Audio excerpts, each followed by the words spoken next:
Hi, and thank you for joining us for this episode of the State of Leadership, Simple and Beyond.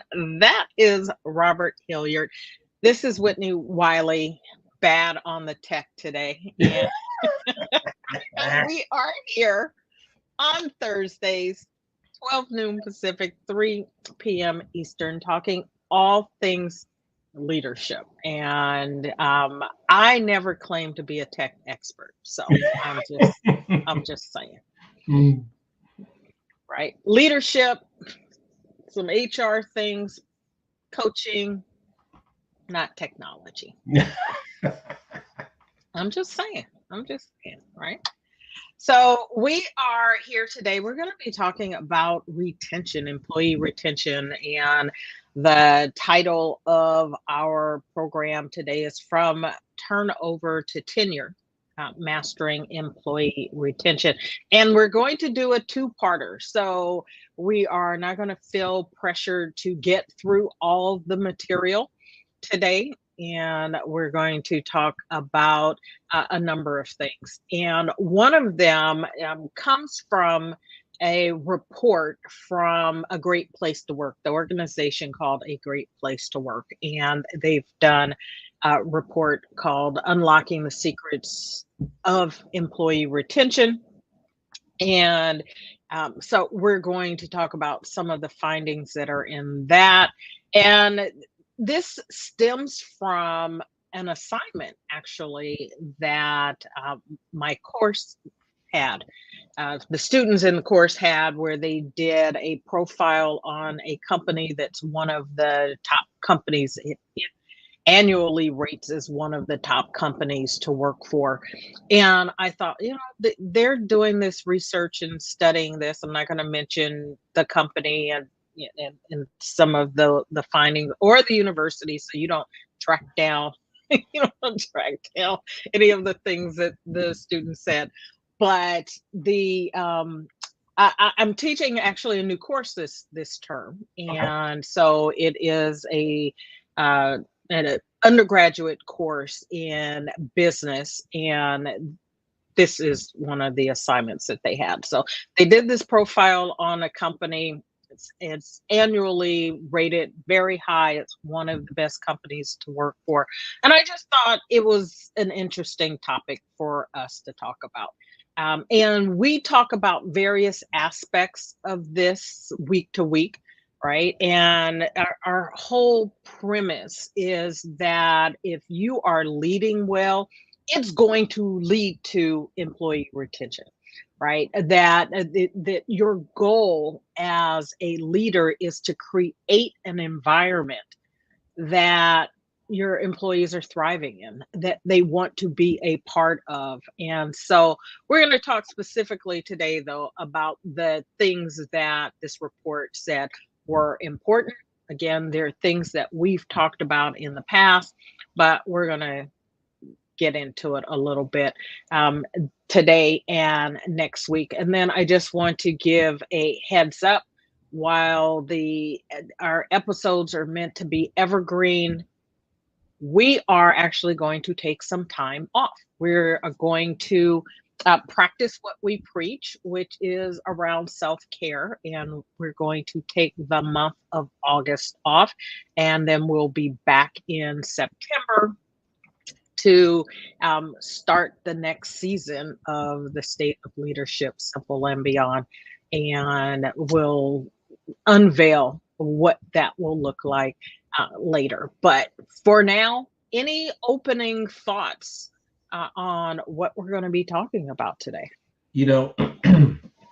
This is one of those situations where we talked about this because we have our meeting on Sunday, and as I was reading the articles that you sent over, I felt like I was one of your students. I mean, oh, these articles, So many stories were coming into my head, popping into my head from experiences I had. And one of them was about an organization I worked with that wanted to become one of the best places to work. And I have oodles of stories that I'm going to share. It's going to be good. And that's good, because I don't know that I've ever worked for any place that it has really wanted that, I would say that I have worked, I want to say this, I have worked at some places that I have enjoyed working immensely Yeah. until my very last work experience. I had never been anywhere more than 3 years. Right. And the 3 years that I was in, for the place that I was in 3 years, it it was then and remains to this day one of the best work experiences I've ever had. And I will say this, it was, I think some of it is because it was very similar to what I'm doing now. Mhm. And I had the kind of autonomy and relationship with my employers that created that. So in that situation, I did not work for myself, but they left me to do what they hired me to do, right? They provided the resources and tools that I needed. They were there for support, but they really just gave me the freedom to do and create what I wanted to within the parameters of what it is they were trying to achieve, right? They had a mission and a vision and said, whatever you want to do that will get us there, we give you freedom and authority and the autonomy to do. And so, in that respect, is very much like what I'm doing now. And what I know is that for myself, having the awareness that I have about how I thrive, that's good for me. In other situations where there were different aspects of how I did or did not enjoy the job, there were other things that came up, and community would have been one of those things. So even in jobs where I didn't necessarily enjoy the work I was doing, the environment in other respects, and that's one of the things that is one of the factors that comes up about retention, right? Is community and the people that you work with. And so having that be a part of where I was, I I would say sort of offset some of the things that were not so great about the job, that the people that I worked with, the community that we built, the that it was fun, right? And I think that's the way it's phrased um in the report, is that fun is a factor. It's one of the drivers of retention, and I had fun working there. And so, um, and that was a theme that occurred in a number of different places. Yeah, I think it's interesting, and I have that. I have two devices. Well, I have my computer, of course, and then I have my phone, which has the article on it, and I won't be able to read all of it, but I wanted to keep it handy because there were some things that stood out for me. I didn't want to print everything. This is a rather large article, but the thing that really stood out were one of the things that you mentioned. It said, purpose, pride, and fun. Yeah. People want to work for organizations where they feel that they have a sense of purpose. Is that what they're doing is it's connecting to their purpose, and that their job is greater than just stacking widgets or whatever it is that they're doing. They want to see that it's having an impact in the environment and the community around that organization. So sense of purpose was huge. Pride factors into that. Being proud to be part of this organization, and community factors into that as well. Really having a sense of pride that you can tell somebody that you work for this organization and feel good about it. Not like I'm telling you, somebody asks you where you work and you're like, well, I work at, you want to tell them because you can't, it's not connected to your purpose, or they're having they're detrimentally impacting the environment, or doing something that's controversial. I mean, how many people that used to work at Enron probably just leave that off their resume when they're applying for a new job? But having pride in where you work is a huge factor, and fun. And oddly enough, this is a thing I think that trips up a lot of people. I had fun at every, you know me personally, right? So you know that I am a crazy person, you know, wacky. So I like to have fun when I do my job. But I've worked with managers that didn't like the fact that I would show up and have this sense of joy about my job. They thought, you know, if they came in and they put their head down and they were sour all day, then they wanted everybody else to come in, put their head down, and be sour all day. And that's just not my personality. I do have times when I am sour, and I try to get myself out of that. No. Yes. but I try to get myself out of that. But there are some people, they're like, you know, work. And I remember having a conversation with a former manager about, you know, me enjoying my job. And he goes, well, it shouldn't be enjoyable. That's why they call it work. And I laughed in his face. I was like, the reason why I'm able to do a good job, and you think that I do a good job, is because I enjoy what I do. It's fun for me. And so maybe his job wasn't fun for him. Not my problem.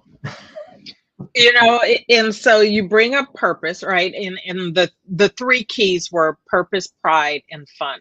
And it's interesting because I think when people think of purpose in their jobs, that their jobs are meaningful, that it has to be like that grand, my purpose in life concept. And it doesn't have to be that at all. I will share a couple of examples. One, and this was not one of my favorite jobs, the work itself. So I waited tables. And after I had gone through a divorce, I waited tables because at that time I had not finished school. I hadn't completed school. I didn't really have any real marketable skills, and I was in a situation where I needed a job. And so someone that I know worked at a restaurant, and they talked to the general manager, and the general manager was like, yeah, sure, we need help, she can come and do this. And I needed a job.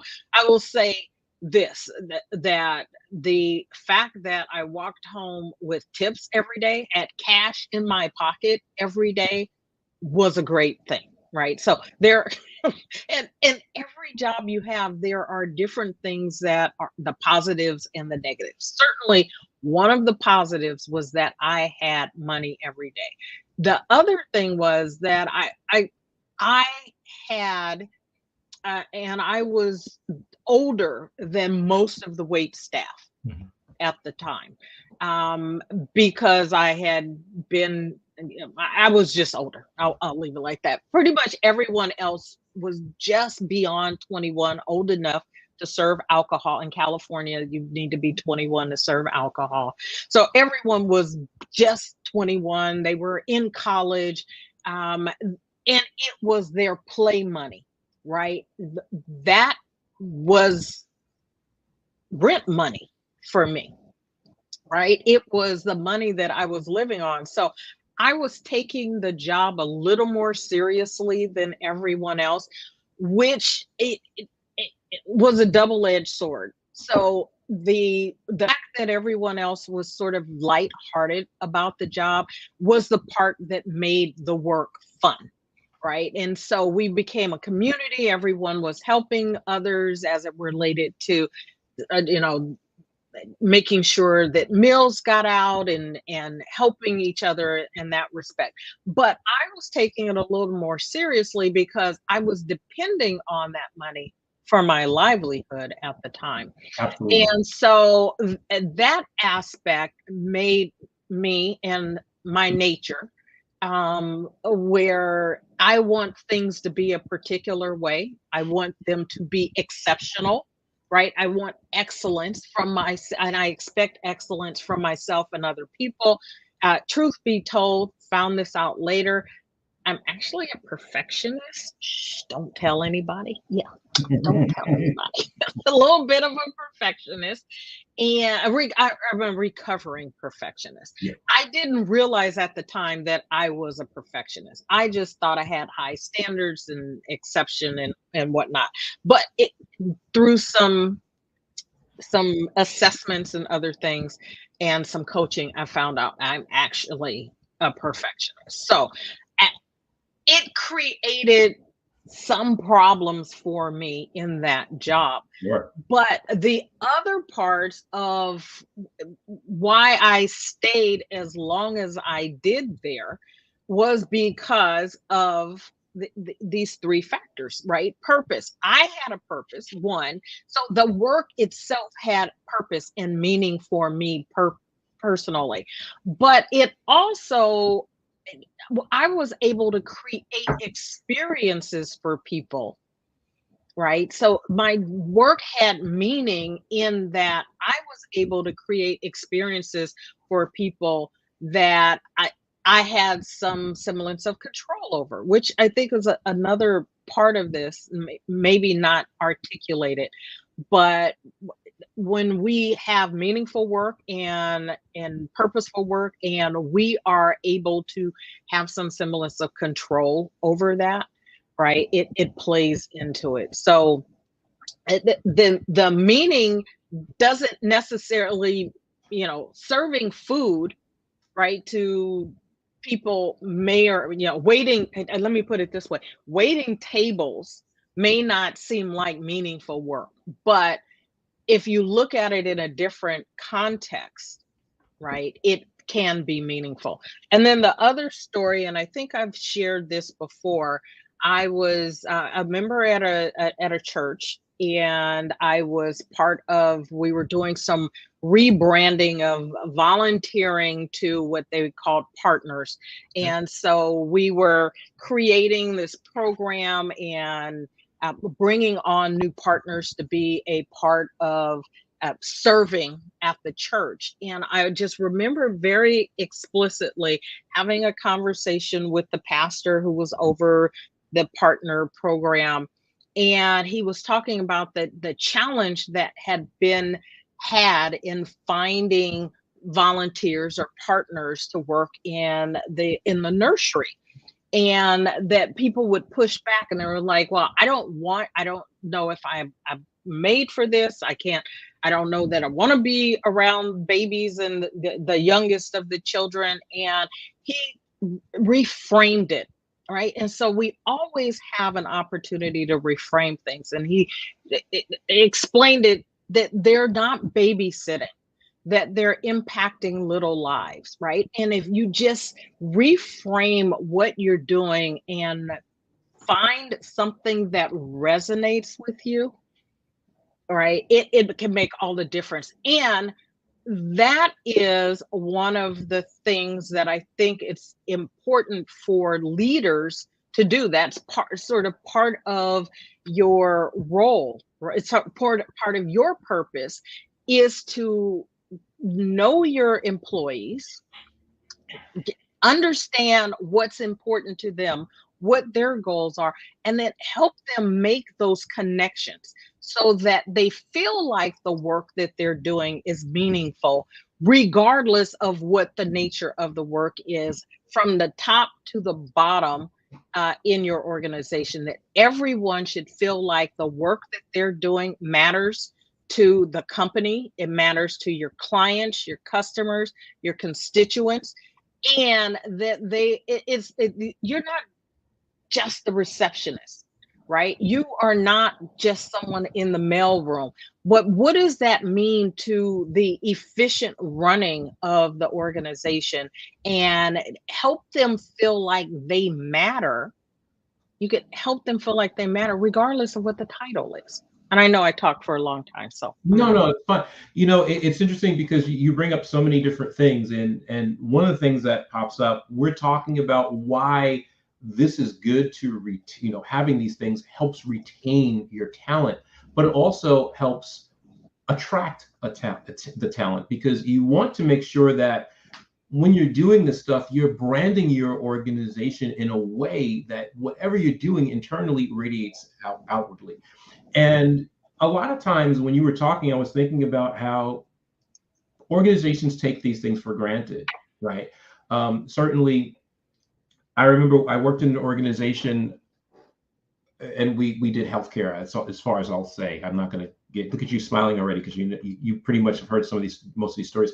And I remember the CEO talking about one of the providers there, and how he had a great experience every time he went to that provider, because we got our healthcare inside of that organization as well. But the people below the CEO did not have that same experience, because they weren't the CEO. But it was his perception of that and person probably was a very good doctor. I didn't see this person, other people did, and he had mixed reviews. But the real purpose of this is, when you drill down, you have to find out what your employees think about the organization. It's not what you as the leader, because your experience is going to be most likely very different than the people that are following you. And I remember, and that's number one. Number two is, you cannot will your organization into being one of the best places to work. Right. If you don't have all the pieces, if your organization has no sense of, you don't let people connect to their purpose, if people aren't really proud of where they work, and you're not instilling that in them and building that up, and your job is not fun, you can't say, you know what, we should become one of the best places to work. That's happened in organizations that I worked in. I'm sure. And so, since I had my function, I was the OD specialist, and I worked in HR. I was the one that was in charge of moving this thing along, because we had somebody that said, hey, I want to see if we can do this and become one of the best places to work. And I will say this, I think I would like to say that the person that wanted to do this was doing it for the right reason, but I think they just wanted a feather in their cap. And so, in order to do this, you had to do these surveys. So, surveying the population, the employees in the organization, and then you get the surveys, and then you look at them and you see what you're missing and what you're doing well. And that way you build on those things so that you can become one of the best places to work. And I remember I was the one that was in charge of doing these surveys, sending these surveys out. People would not, they were afraid that even though these were anonymous surveys, and we were not tabulated, and they were getting sent to a third person to do that. They were afraid that there would be some kind of identifying factor in the survey that would allow their answers to be tracked back to them. That became my focal point when I went back to this person, that if they won't even do the survey. If I were you, I would start there and try to find out why people do not trust the organization enough to even do an anonymous survey. But that was, they didn't want to do that. They were afraid of the answers that they were going to get, and it just faded away. So you cannot will yourself into being one of the best places to work. You have to actually listen to your employees. And if there's a problem, if they won't even fill out the survey, so you can start looking at the things that you need to work on and what you're doing well, then you need to start there, right? Right. No trust. There was no trust in the leadership there. And that led into other things. They were comfortable telling, the employees were comfortable telling me these things, and I relayed them, but they felt that they were going to be punished if they said that the organization didn't do certain things well. And I went back and I went to this leader and said, this is a really big red flag that you need to look at and find out why people feel this way. And, unfortunately, even if they tried to get that information, people probably wouldn't have felt comfortable giving that information. Right. That's a real systemic problem that some organizations face when they try to do this.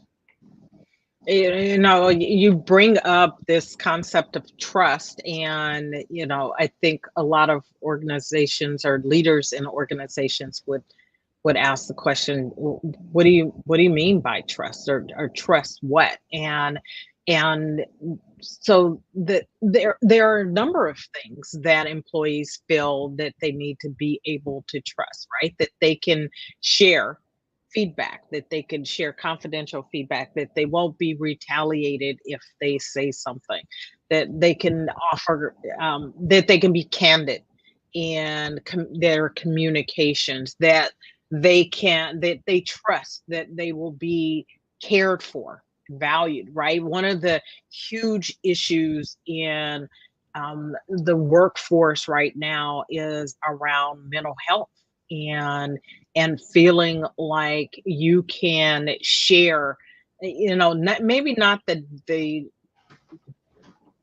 every detail about what you're going through, but that you are going through something, and that it's not going to be used against you, right? That you're not going to be labeled or castigated as being lazy, or, oh, they just don't want to work. And if that is your response, right, you are communicating to your employees that you don't care about them, that you don't value them. And if they can't trust that you're doing that, they're not going to trust you with what they're going through.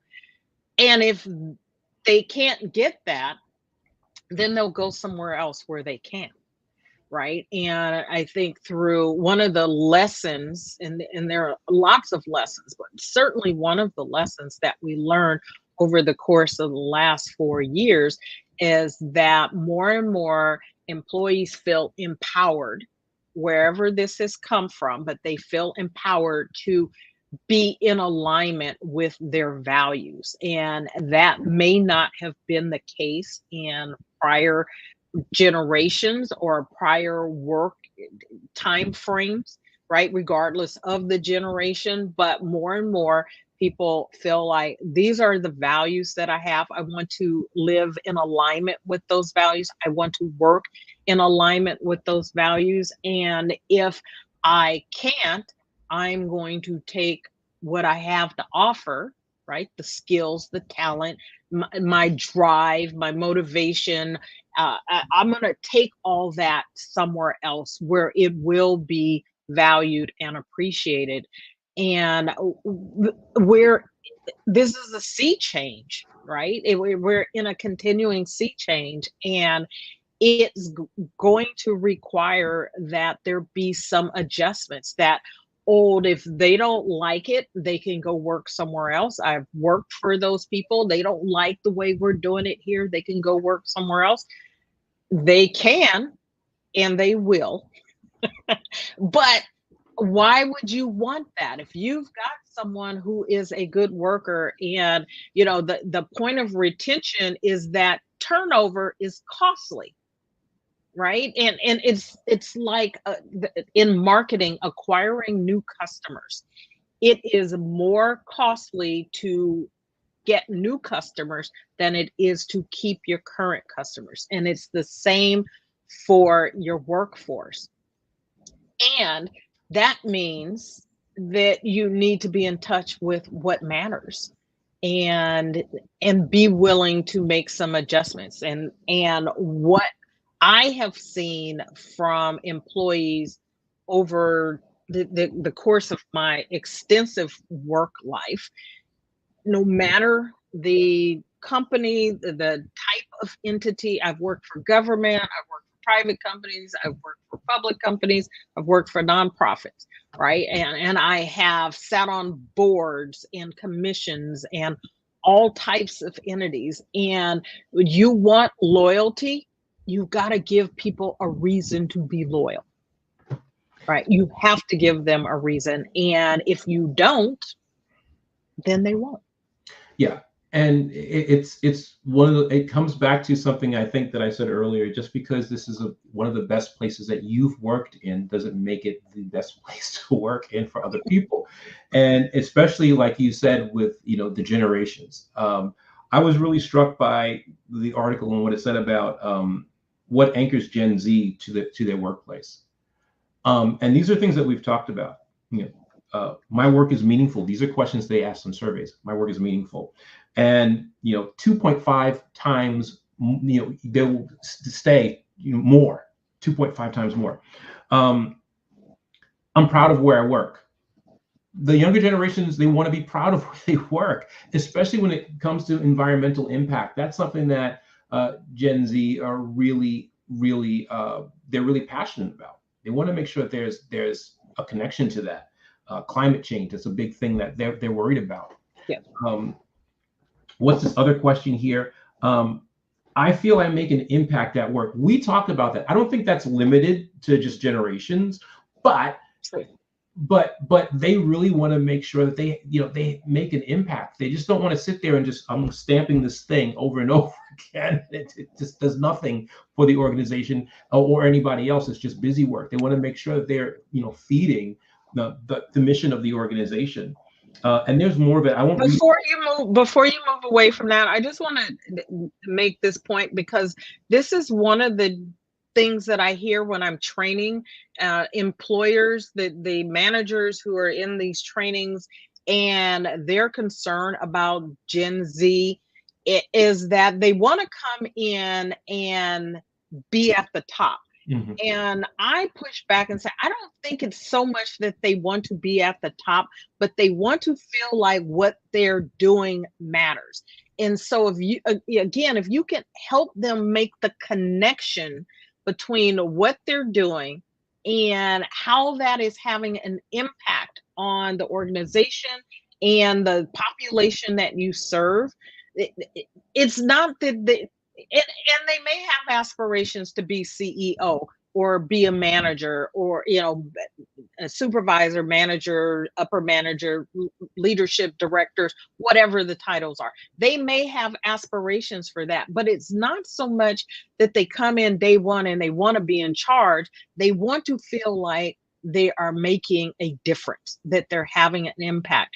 And so if stamping widgets help them make the connection of what that means and the impact that it's having for the population that you're serving, right? Your clients, your customers, your constituents. If you can do that and then help them see a path forward to where they want to go and how at each step they're going to be able to make more and more impact, that's how you bridge that gap. And instead of saying, oh, they just want to be in charge, get to the bottom of what it is they really want. And so it may come across as wanting to be in charge, but I think not just in this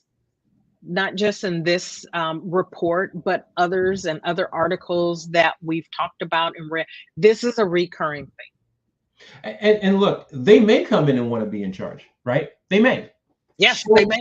Show them what they need to do in order how to get there. And give them a roundabout, and give them a roundabout time frame for when it might happen. It may not happen in 2 years. It may happen in 10, and that's not right for you. Then maybe this isn't the organization for you. But at least you're having the conversation. And you're allowing them to see okay, you want to be in charge? This is what I need to see. This is what you need to do. And I think that some leaders just get offended if that happens. Exactly. I remember, and this is really funny because one of my mentees, when I first met him, this is before I put a program together that help those folks, with their career paths. So he was like a frontline staff person, and he was going to school. He had his bachelor's in, I think it was human resources management. And I remember when I first met him, I asked him, well, what exactly do you do? He told me his job. I said, well, what do you want to do? Because I want your job. And I laughed. Right? I was like, well, first of all, the confidence that this person showed, I would have.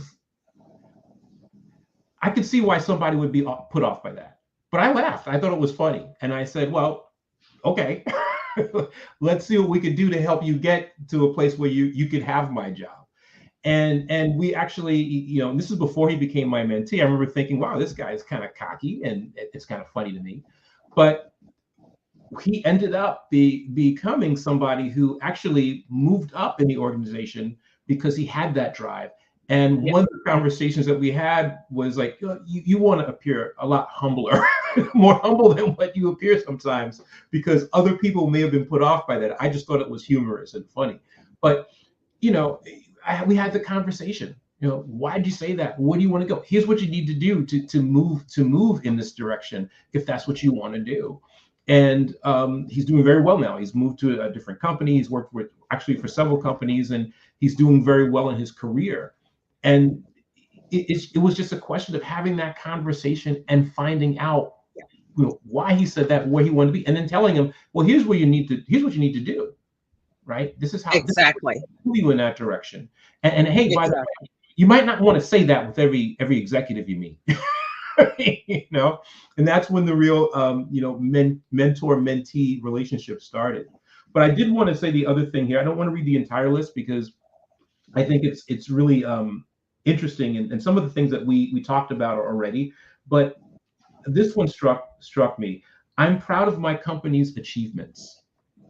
Gen Z really want to feel that they are, and there are, and like I said, this is not exclusive to Gen Z, but these are the things that are most impactful to them. And as you mentioned before, that's the generation that's coming up. That's the generation that's going to be populating the workplace. Those are the folks that are coming up right now. We are, like you said, in a seat change. They're going to be taking those seats. And it's important to know the things that motivate and drive them. And they want to be proud of the organization that they're working for, and they want to be proud of the achievements of the organization. I think that is the key, and how one of the ways I want to tie this back to simple, our principle, right, which is leveraging their motivation. In order to do that, you've got to get curious about what it is that you're so right. People don't always say things, either the right thing or say the thing the right way. Mm-hmm. And while that young man, maybe the way he was communicating what he wanted was off-putting, or it was annoying, not your word, but for other people, that's the sense that I get in the trainings that I have, that people are annoyed with Gen Z, that they just want to go immediately to the top, and they're seeing it as an all or nothing rather than an opportunity to mentor and educate young people that there could be a better way to communicate what it is they want. They're up and coming. They don't know everything. And I'll just say this, when I was their age, I'm not a Gen Z, but when I was the age of a Gen Z, I thought I knew everything. Right? I didn't want to hear it from my parents and some others. So put yourself back in the mindset of someone of that age, regardless of what's going on generationally. Put yourself in the shoes of someone in that, and think about how you didn't always say things the right way or the right thing. And then get curious, because you are, for the most part, in the position of leadership, you are someone who's supposed to be more emotionally intelligent, right? And your job is to help these people be the same, to become more emotionally intelligent, to mature in their communication. And it's not to change them, but to help them, right, be the best versions of themselves as they're moving through, the journey of their career. And the way that you're going to do that is start by getting curious. Instead of being annoyed, instead of being, put off, be curious, ask questions, help them understand, right, what it is they need to understand so that they can reach their goals and leverage what's motivating them, or what's driving them, what they want. Leverage that to get the work done, to create bonds and teams and the things that we're talking about here, right? The purpose and the fun and the what was the purpose, pride and fun. Yeah. It's very interesting, because at the time when this happened, when this person said this to me, I wasn't thinking let's harness this this cockiness. But I remembered, it was his confidence made such an impression on me that later on, uh, his name came up. His when I wanted to do something, as that person is probably going to be really good for this because he's got a lot of confidence. I was able to have that conversation with him, and he ended up being a very valuable asset to the organization. So let me say this: if you had us at the time, if you had been listening to us, you would have thought of harnessing that, Absolutely. right? That the advantage that our audience has of watching and listening. Absolutely.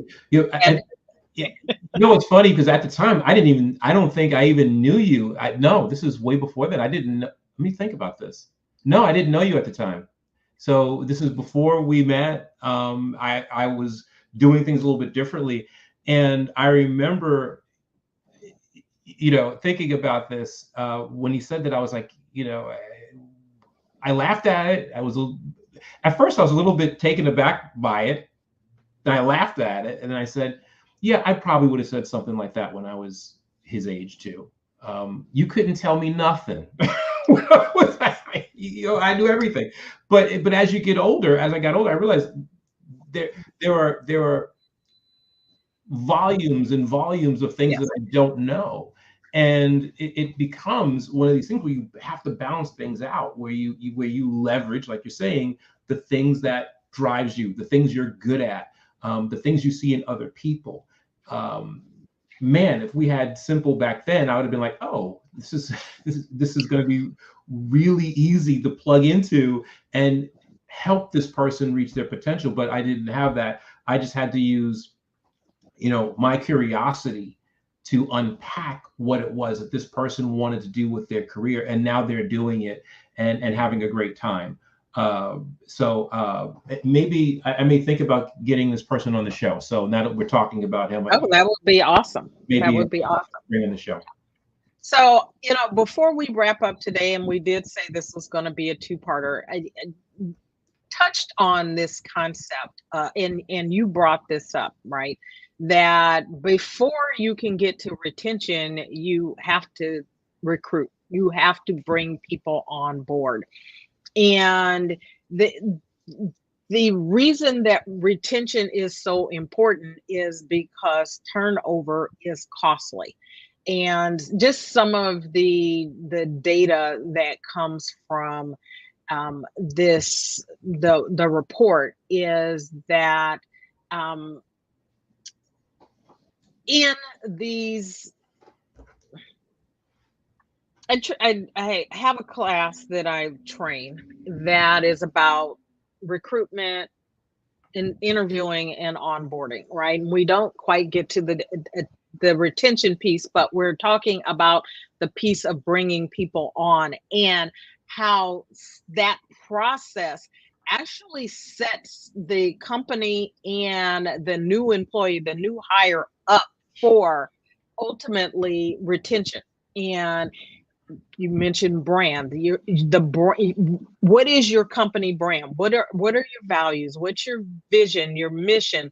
What are you communicating to the world and to potential employees that makes them want to come work for you, right? And so there's going to be that piece that makes them want to come work for you. And then you have to be true to that for them to want to stay. Right. And if you can do more hiring, not of people just because you have a vacancy, they need a job, hire someone, but having people who are more in alignment, right, from the get-go, it will actually make the job of retention a little bit easier. So the numbers are that this was saying that at any given time, over half of employees are open to quitting. right? Over half of your employees are open to quitting. Not in this report. Some stats that I have from my training is that when you have new hires coming on board, about a third of them are looking for a new job within 6 months. About a third within 6 months. That is if they ever stopped looking at all. Right? Some people, they don't stop looking, they're constantly looking because they're not sure that it's going to work out. So they keep looking.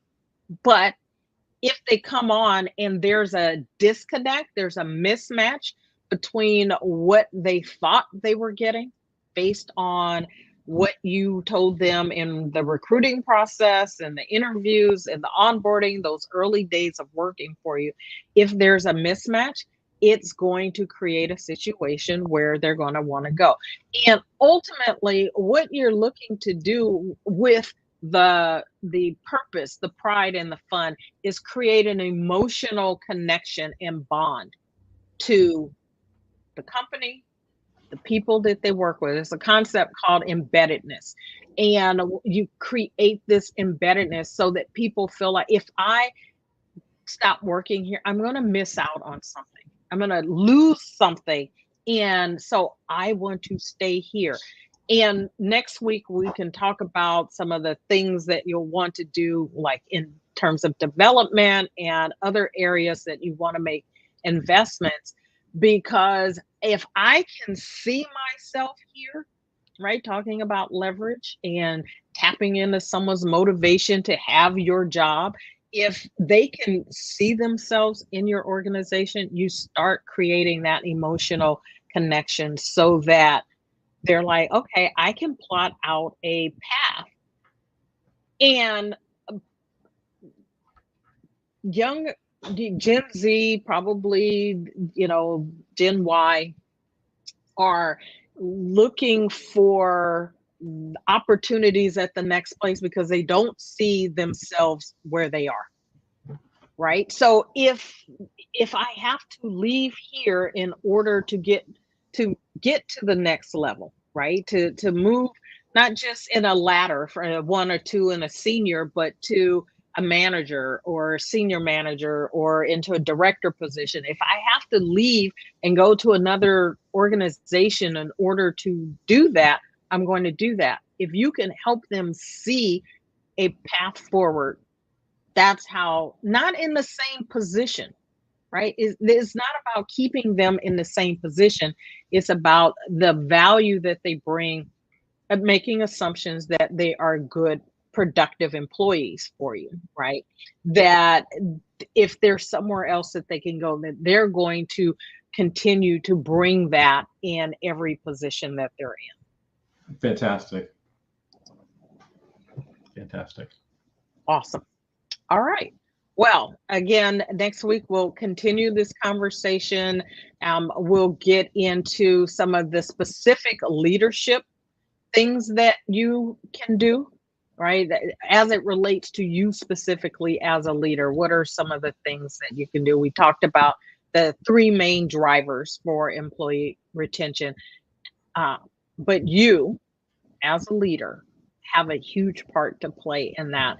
And your behaviors, the things that you do to create the environment, go a long way towards whether or not people will stay. And so what we want to do is to help you not be the reason that people are leaving your organization, right? People don't leave jobs, they leave bosses. Don't be that boss, right? That's what we want for you, not to be that boss. And so we'll continue this conversation next week. But in the meantime, Robert, if someone wanted to talk with you, right, about what they could do to help retain employees or to grow in their careers, how would they go about doing that? They can reach me at inspireme@roberthilliardcoaching.com, or they can just go to the website, Robert Hilliard Coaching. I do have a contact form there. Fill that out, and it'll ask you, why do you want to talk to me? Why do you want to reach out to me? Let me know what goals you have, what challenges you're experiencing, and we'll set up a time when we can talk and see if we're a good match for each other and how I can possibly help you. Amazing. But then you are. So So if you'd like to connect with me, you can do so by going to shiftingintoaction.now.site, shiftingintoaction.now.site, and there's a contact form there as well as a couple of gifts from me to you.